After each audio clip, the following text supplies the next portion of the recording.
God's chosen ones never go to church, and before you gasp, before you judge, you better ask yourself what church you're even talking about. Because if you think God's elect are defined by pews, programs, and potlucks, you've already missed the gospel. I'm not here to entertain you. I'm not here to make you feel better about your lukewarm walk. I'm here to tell you the truth. Some of you are more faithful to your Sunday schedule than you are to Christ. And hell will be filled with churchgoers who thought attendance was obedience. Do you honestly believe that going to church once or twice a week somehow makes you right with God? Do you really think the Almighty looks down from His throne and is impressed that you put on a suit, walked into a building, and sang 3 songs before checking your phone during the sermon? Let me tell you something that will shatter every shallow assumption you've been clinging to. God is not fooled by your routine. God is not mocked by your ritual. And God is not glorified by your attendance. He demands your obedience.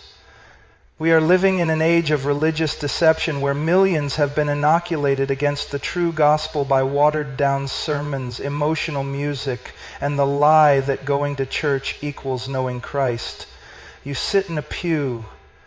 You nod at the sermon. You close your eyes during the prayer.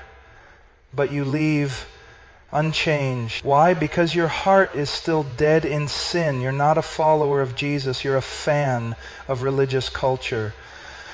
The Pharisees went to synagogue, they tithed, they fasted, they knew the scriptures better than most pastors today, and yet Jesus said to them, "You are of your father the devil." Why?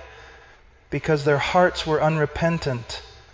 They loved the appearance of holiness, not the reality of it. They clung to the structure but rejected the Spirit.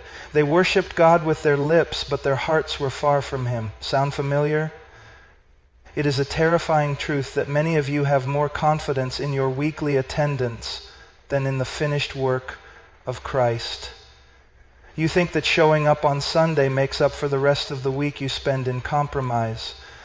You believe that because your name is on a church roll, it's written in the Lamb's Book of Life, you are trusting in your religion, not in the Redeemer. And that trust will damn you. Let me say it plainly. The true Christian life is not 1 hour on a Sunday. It is a complete surrender of every part of your being to the Lordship of Jesus Christ. It is the daily crucifixion of self. It is holiness in